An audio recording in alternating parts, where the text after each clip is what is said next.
Hello everybody and welcome to another knockoff review. Thanks to the guys over at TF Direct.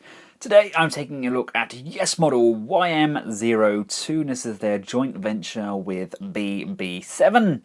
It is of course their version of Masterpiece Thundercracker.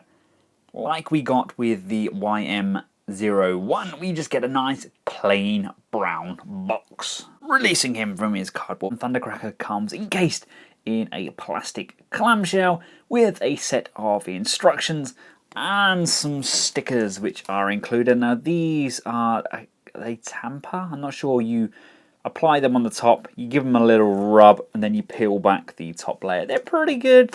They look quite nice on the wings. Now I'm trying to go for a more cartoon accurate appearance of Thundercracker, although they did include what Takara have with these black sections here, which is completely wrong. You don't have those in the cartoon. That's the original toy. Same with the black nose cone. Blah, that's another story altogether. Without further ado, let's crack this plastic prison open. Right, here he is straight out of the packaging. I've put him on his flight stand, which is included. Now, it's a very strange blue to capture on camera. I've got my fluorescent lights all the way around, and I've tried to adjust the settings as best I can, playing around with the white balance, etc.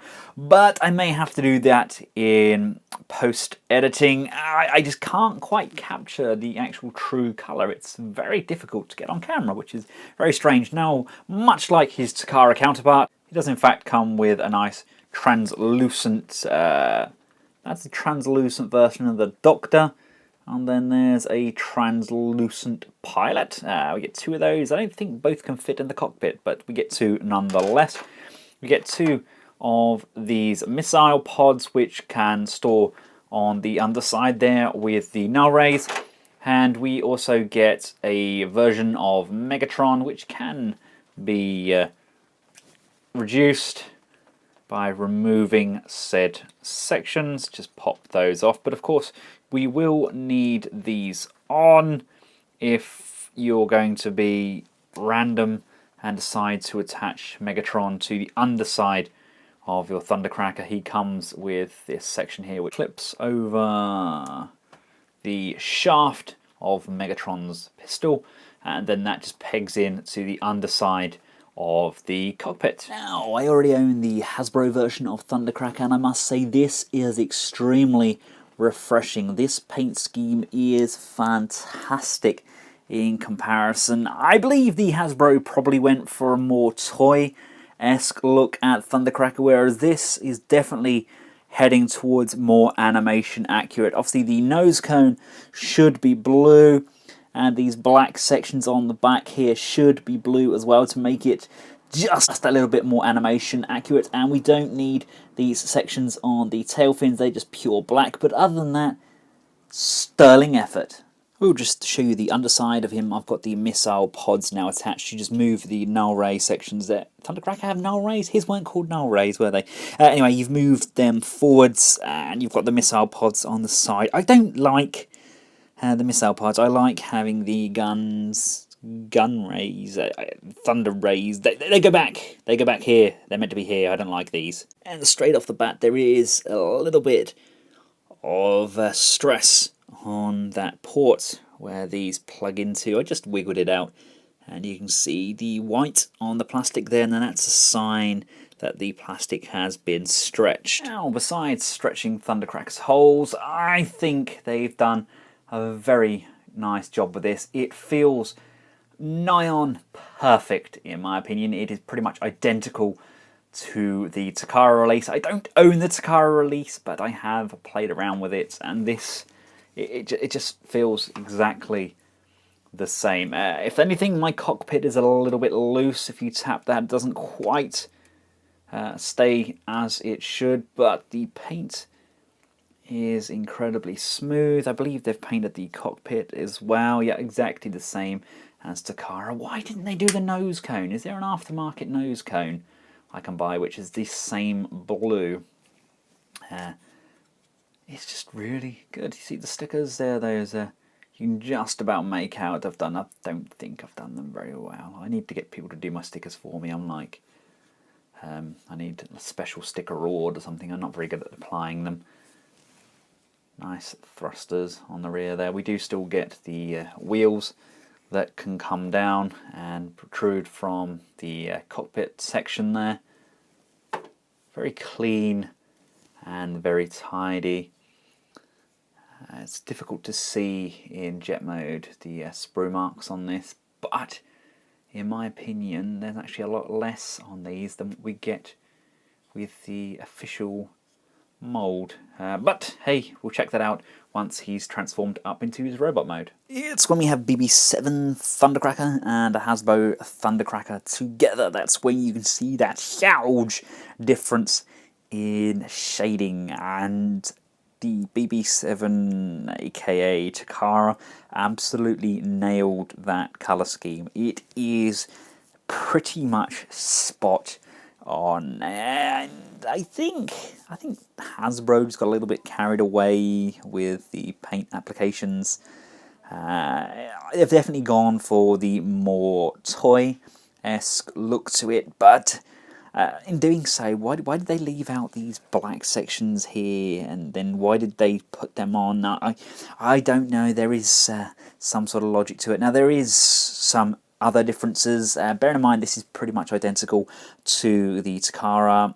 By all means, check out Uncle Bobby, Mr. Skullface, check out his comparison between the Takara version and the Hasbro version, because he nitpicks them both and pulls them both apart. But for me, aesthetically, looking at this, I prefer the BB7. It just looks cleaner, I guess. And yes, I'm missing one. I have no idea where it is. It's somewhere between here and Canada. And you'll be happy to know that this is shipped in plain mode, and the instructions that are included actually start in robot mode. So as you have to transform into robot mode, and then you can follow the instructions to transform him. Awesome. Alright, before we transform him up, we will just take a closer look inside that cockpit, because it is nice having that all painted up. Let's not forget we do get the air brake. I have no nails, but that's nice with that nice piston there, so we can just pull that up. And of course we can flip this section up at the back as well, and that lifts this hind section up. That kind of acts as a brake as well, I guess.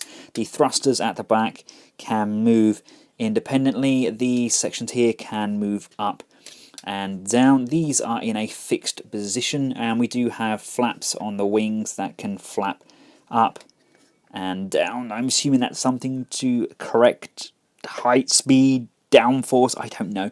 These sections can also move to help when in flight. They can go up and down, but like I said, this section doesn't really want to tab in too brilliantly on mine, so you move those down, you tend to move the whole front end of the jet, which kind of now makes it look a bit like a paper airplane, therefore it's going to crash. And as briefly mentioned, we do have the radar in here, and I really want a blue nose cone. I'm sure it's not going to be that difficult to match that paint, is it? Is it? Right, step one of the transformation process, you want to just pop up these rays from the side of those wings. I am still very disappointed about his hole being stretched.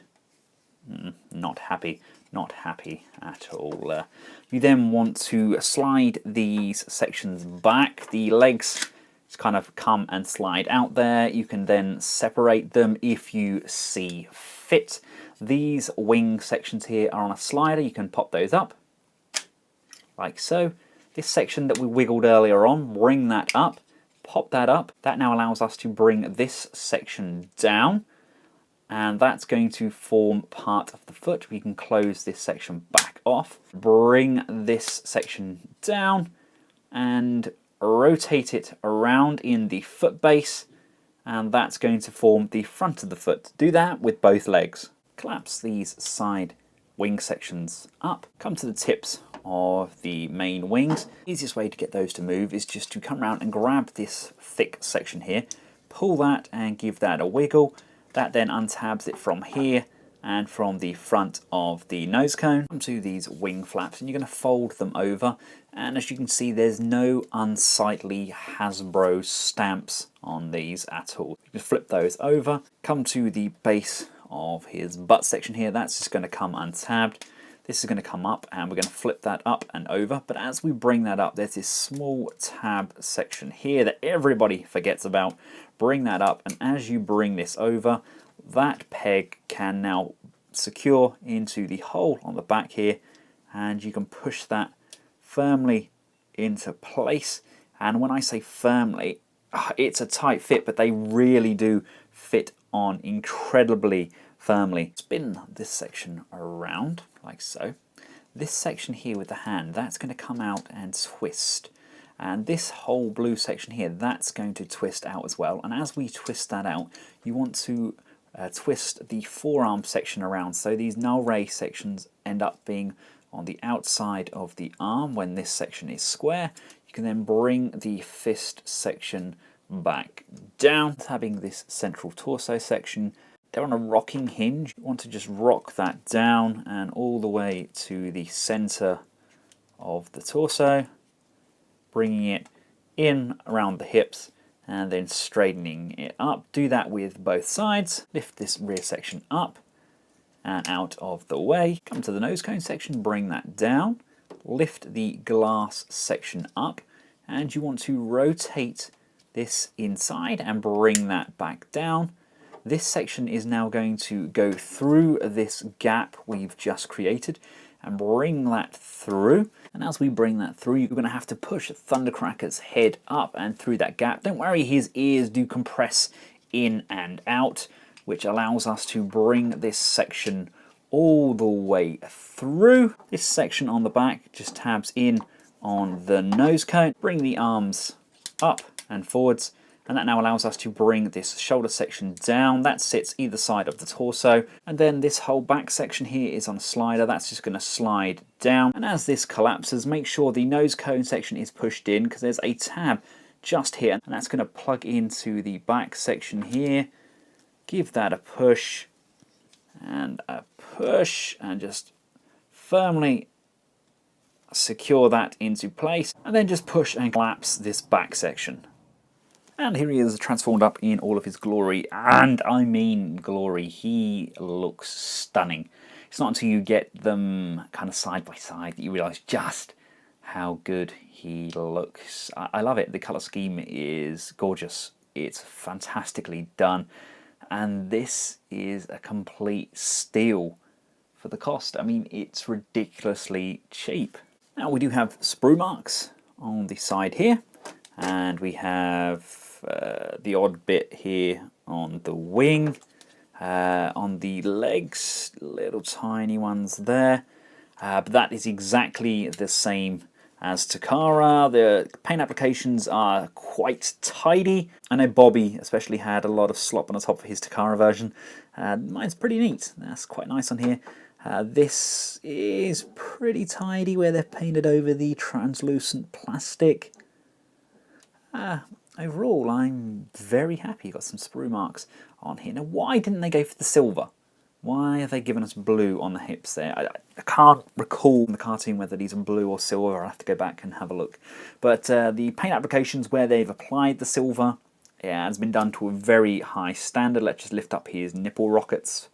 Yeah, it's nice. It's very vibrant. The red used on here, it's not as bright as the Takara one, but it's kind of more crisp, and I like it. I like it a lot.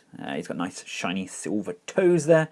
Oh, he does look good. Now here are the three Musketeers all together, Tweedledee and Tweedledum either side of him. As you can see, Skywarp and Thundercracker are the yes model. Starscream is the Kuben Bao, and Kuben Bao decided to go for the more eye gear, the MP3, I think it was, version, where they have the different hip skirts and the extended section at the back behind the head, whereas these two are based on the MP11 mold. I actually prefer the waist on these than I do to that. Kuben Bao are giving us more Hasbro-styled figures with their colour schemes. Their Thundercracker and Skywarp will be out soon. I should have both of those coming from TF Direct, so I can give you all a comparison. But As far as preferences go, I am swaying more towards the Yes models. I just think that's a much cleaner colour scheme. Right, here he is alongside Hasbro Cracker. Again, okay, I haven't folded his wings up, but just ignore that. Again, you can see the colour schemes are vastly different. I do prefer the hip skirts on here, and I do kind of like the red across the top of Thundercracker's shoulder as well. I just think it kind of breaks up the blue, but that being said, back in the day when Takara was against Hasbro, people were arguing the Hasbro was good value for money, and was it worth splashing out all of that extra dough on the Takara release? And some people were saying no, it's not worth the extra $200. Now, if you see the price of the Hasbro Thundercracker now on places like eBay compared to the BB7, which is $109, that's a huge difference in price. This guy has become very affordable and a very good option. There's a lot of people out there that won't touch KOs, and I completely understand why. But for those of us who do buy the KOs and support this horrible, horrible industry, rejoice, because this is a fantastic figure and a cracking bang for your buck purchase. I've played around with all of the joints on both of these figures, and the BB7 does come across as having slightly tighter joints. They seem to work better. There's a nicer flow. He just falls apart. He doesn't really hold together like he should. But very much like his Takara cousin, you bring his arms up, he does tense his pectoral muscles, whereas the Hasbro version doesn't. I can't work a way around that. He just kind of flexes them. He's just a very good figure. I'm so happy that they've done these. Now, of course, I do have Ramjet, and I know there's talks of them doing the Coneheads as well. They should be out soon, so obviously I will compare them. I do always recommend you buy the official product, because without the officials we wouldn't have the bootlegs anyway. But if you physically can't afford them, then this is a very, very viable option. It's a very good figure. The joints are all tight. Everything works as it should. It looks impeccable. It actually has less sprue marks. It feels a lot less hapdash than the Hasbro counterpart, and I'm very happy. It's a very nice, clean looking figure with nice tight joints. The paint applications are very well done. He just moves very freely, very smoothly, and I wish I could just capture his true colour on camera, because it is absolutely stunning. So there we have it, ladies and gentlemen. I hope you found this video useful. If you have, feel free to share it amongst your friends and family. I'm sure your gran would love to see it. Give it a big thumbs up, and please subscribe. The more, the merrier. Thanks again to the team over at TF Direct for making this review possible. If you would like to order it, then please click the link in the description below here, and there's a small coupon code there as well to save yourself a couple of dollars when you purchase. Remember, all purchases over the value of $150, I believe it is, get free shipping anyway, and they've just introduced a lot more countries to that free shipping schedule. Until next time, from myself and the Yes Model 02 Thundercracker, thanks for watching, goodbye.